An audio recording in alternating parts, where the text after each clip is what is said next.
কিন্তু তাৰ আগৰ জন্মটো ক'ব নোৱাৰে। তেতিয়া কৃষ্ণই ধৃতৰাষ্ট্ৰক কৈছিল, পেহাদেউ তুমি 100 জন্মৰ পূৰ্বতো ৰজাই আছিলা। এদিন মৃগয়া কৰিবৰ কাৰণে তুমি সৈন্য সামন্ত লগত লৈ এখন অৰণ্যত প্ৰৱেশ কৰিলা। প্ৰৱেশ কৰাৰ লগে লগে তোমাৰ চকুৰ আগত এটা নুদুকা পহু দেখা পালা। পহুটো দেখাৰ লগে লগে তোমাৰ দুলুত দৃষ্টি ইমান বাঢ়ি গ'ল, তুমি সৈন্য সামন্তলৈ অপেক্ষা নকৰি নিজে ধনুত বন্দী তোনৰ পৰা খৰডাল উলিয়াই লৈ পহু শৰবিদ্ধ কৰিবৰ কাৰণে খেলি গলা। পহুটোৱে উমান পাই নিজৰ জীৱন বচাবৰ কাৰণে বিদ্যুৎ বেগেৰে অৰণ্যৰ মাজলৈ দৌৰ মাৰিলে। তুমি পিছে পিছে খেলি নিলা। খেলি খেলি নি অকল্প অৰণ্যৰ মাজমজিয়াত প্ৰৱেশ কৰিলা। শীতকাল আছিল, বেলি ডুবি অন্ধকাৰ হ'ল। পহু মাৰিব নোৱাৰিলে, বাট পথৰ হেৰুৱালা আৰু লগৰ সৈন্য সামন্ত বহুত দূৰতে এৰি থৈ আহিলা। অৱশেষত উপায়ন্তৰ হৈ সন্মুখতে এজোপা বৰগছ দেখা পাই তাৰ তলতে গৈ কঁপি কঁপি বহিলা। তুমি যিজোপা বৰগছৰ তলত কঁপি কঁপি বহিলা তাত এহাল কপৌচৰাই পোৱালিসহ বাস কৰিছিলে।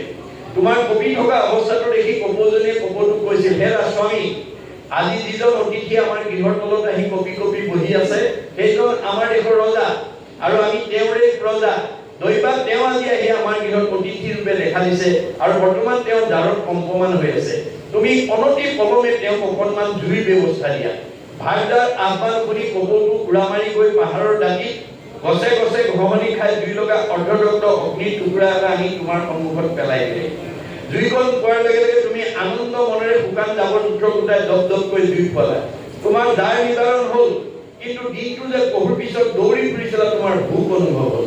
তোমাৰ ভোক অনুভৱ হোৱা দেখি কপৌজনীয়ে পুনৰ কপৌটোক কৈছিল, স্বামী তুমি অতিথিৰ এটা সৎকাৰ কৰিলা।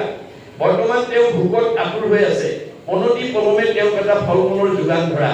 তেতিয়া স্বামীয়ে ক'লে, হে ভাৰ্যা, ইমান অন্ধকাৰ ৰাতি, মধ্যম ৰাতি, মই কোনো পধ্যে তেওঁক ফল মূলৰ যোগান ধৰিব নোৱাৰো। তেতিয়া কপৌজনীয়ে কৈছিল, স্বামী তেনেহ'লে তুমি এই পোৱালিকেইটাৰ তত্বাৱধান ল'বা। মই নিজৰ জীৱন বিসৰ্জন দি হ'লেও মই অতিথি সৎকাৰ কৰোঁ। এইবুলি মৃত্যুৰ ফালে আগবাঢ়ি যাওঁতে কপৌটোৱে বাধা দি ক'লে, ৰ'বা ৰ'বা ভাৰ্যা, পৃথিৱীৰ যদি আটাইতকৈ ডাঙৰ বস্তু আছে পুত্ৰৰ প্ৰতি মাতৃৰ স্নেহ।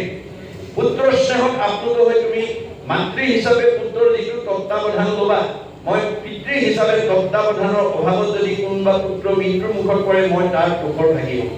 গতিকে পোৱালিকেইটা তত্বাৱধানৰ দায়িত্ব মই পুনৰ তোমাৰ ওপৰতে অৰ্পণ কৰিলোঁ আৰু তোমাৰ বাক্য ৰাখি মই নিজৰ জীৱন বিসৰ্জন দি অতিথি সৎকাৰ কৰোঁ। এইবুলি পেহাদেউ তুমি ভয় থকা জুইকুৰা মধ্যম ৰাতি কপৌটো জাপ মাৰি কৰি দিলে।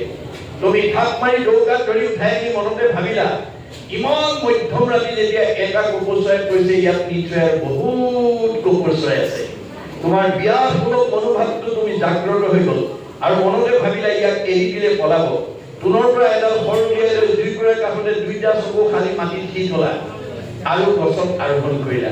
তোমাৰ আৰোহণ কৰা দেখি কপৌজনী উৰা মাৰি পলাব আৰু গৈ দেখিলা তাত 100টা পোৱালি আছে। 100টা পোৱালি তুমি নমাই লৈ আনিলা। আনি পিতৃৰ জীৱন্ত অৱস্থাত সেইকুৰা জুইতে এটা এটাকৈ পুৰি উদৰস্ত কৰিলা। তুমি অৱশেষত সেই পিতৃকো সেইকুৰা জুইতে পুৰি উদৰস্ত কৰিলা। পেহাদেউ 100 জন্মৰ পূৰ্বতে তুমি যি কৃতজ্ঞ কৰ্ম কৰিলা, অৰ্থাৎ উপকাৰী যি অপকাৰ সাধন কৰিলা, বিগত 100 জন্মত তুমি তাক ধুই ইটা কৰিব নোৱাৰিলা। যাৰ কাৰণে তুমি এই জন্মত অন্ধ হৈ জন্ম ল'ব লগা হ'ল আৰু তোমাৰ জীৱনটোতে 100টা পুত্ৰৰ মৃত্যুৰ যান্ত্ৰণা শুনিব লগা হ'ল।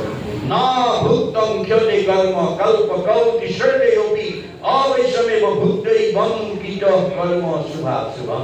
পেহাদেউ কৰ্মৰ ফলৰ পৰা কোনো ৰেহাই নাপায়। যে তুমি সৎ আৰু অসৎ কৰ্মৰ ফল প্ৰতি জন্মত হ'লেও ভোগ কৰিব লাগিব। গতিকে ধৃতৰাষ্ট্ৰই যদি 100 জন্মৰ পূৰ্বতে কৰা ভুল কামৰ ফল যদি 100 জন্মৰ পিছত ভোগ কৰিব লগা হয়, আপুনি মই জানো বাচি যাব পাৰিম? আমি এই জন্ম যদি নিজৰ স্বাৰ্থ সিদ্ধিৰ কাৰণে, নিজৰ ইন্দ্ৰিয় তৃপ্তিৰ কাৰণে আমি যদি তেনেকুৱা হিংসা ধৰ্মক আশ্ৰয় কৰোঁ, আমি জানো বাচি যাব পাৰিম? এই কথা আজি আমি উপলব্ধি কৰিব লাগিব।